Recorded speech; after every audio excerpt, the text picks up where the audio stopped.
What's going on YouTube? It's your boy Demi and I'm back with another video. If you are new to the channel, please be sure to subscribe and make sure y'all like and leave a like on this video to get us out to more people. So let's start this for today's video. So for today's video, we're talking about if the Raptors can make the Eastern Conference Finals and why I think they basically are a dark horse to doing so. So if you are new, let's talk about this for today's segment.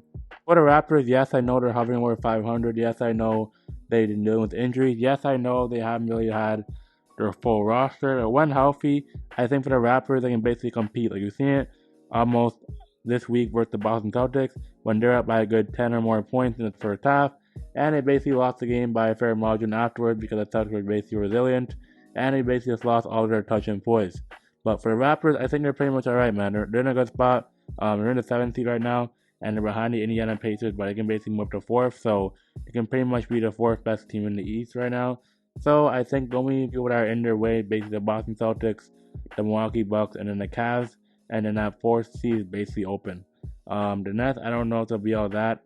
Kevin Durant and Kyrie, yes, they're the best superstars, but Ben Simmons, I don't know how it'll be, but yeah, the Raptors are basically in that 4 or 5 seed, so it's pretty much wide open. The Hawks, I think they might fall off a bit. The Pacers, they should probably think about that 6 or 7 spot, and the rest of the seeding should be pretty much itself. For the Raptors, most of their games have been close by a fair margin. Their point differential is plus 1.5. For their defense, they pretty much turn you over. They basically lead the league in steals. They almost lead the league in almost turnovers. So they're always in the threshold of basically everything. They scored the 20th most points in the league. They're basically 25th in assists, and they rebound the ball at 11th in the NBA. And their points they hold it to a good points per game, and they're 7th in doing that for that category. So for the Raptors, I don't think there's really much of a problem. The only players that gotta get going is players like Fred VanVleet. Gary Trent Jr., I think he's now finding his stride now. Another player had to get going before injury is Precious Chua. So if all guys can go together, it can pretty much be a problem. Like for the Raptors, like in the playoffs for the Philadelphia 76ers, you had many good assets you can use, like guys like Precious Chua. Pascal Siakam gave you his numbers. As for now, he's giving you 24, 8, and 7. And yeah, in that Philadelphia series, it basically was a good sign, and they almost came back with that Fred VanVleet. But for the Raptors, I really think they want to capitalize on their value. They can trade Fred VanVleet, but I don't know if they'll find a good offer. So I'll keep on the roster for now. They lead the lead in turnovers, like I said, and they're almost top 10 in blocks, and they're first in steals, like I already said. And for assists, they gotta pass the ball more. Free throw shooting is pretty much a weakness because they shoot at 77%. And most good playoff teams, they shoot at almost 80% and above.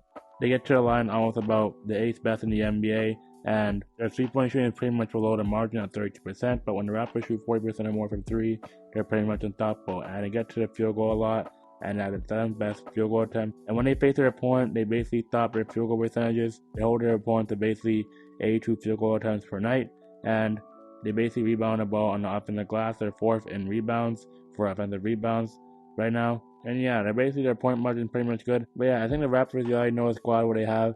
They have a very resilient squad. You have Otto Porter Jr. who can shoot the 3, play defense. You have Precious Chua who can be your rim protector. You have Pascal Siakam, your leader and basically lead the low scorer. You have Thaddeus Young can be your big post playmaker and be like a Marc Gasol in the defense. Then you have Gary Trent Jr. and Scottie Barnes. They're basically your complementary pieces that can basically spread the floor and be your 3-and-D guys. And Fred VanVleet, you can just have him as a point guard and basically another playmaker out there. And for OG and Chris Boucher, OG, he basically your lock-on defender and basically your 3-and-D guy.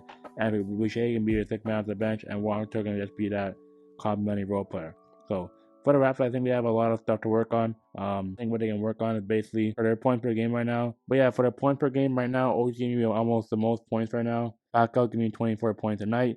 Scottie giving you 14. Gary Trent giving you 16. Boucher giving you 11. And Achua is giving you 8. So for something the Raptors can improve on, if Gary Trent Jr. can basically up that scoring average a bit by +1 to about 17 to 18 points per game, and Boucher can just basically get his averages to about 15 points per game. And for Otto Porter, if he can get up for 10 points per game and same with Precious Chua, it'll be pretty much good. And Thaddeus Young and Walker can have their 5 points per game. And I think there needs to be more scoring. And for the Raptors right now, if Malcolm can get more playtime, it'd be very good because he's shooting almost 45% from 3. For the Raptors right now, their 3-point, they can shoot a 3 ball very well. Like the other best shooters right now, Malachi Flynn and Otto Porter Jr. They're all shooting a 3 ball. And for players that are shooting the ball right now, you have OG, who's leading the league in steals. You have Fred basically behind him.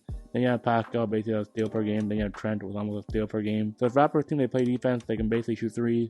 They can basically run up and down the court. Basically, one of the best teams in the fast break. So there's not really much else I gotta say for the Raptors. They're pretty much good, and they show this year that they're basically who they are at home, as they basically have a good win percentage at home, and just they gotta carry this winning onto the road. But that's really I gotta say for the Raptors, and why they can be an Eastern Confernce Finals team, because you have teams like the Bucks, you have teams like the Cavs. The Cavs basically have no playoff experience. The Bucks basically their best bet.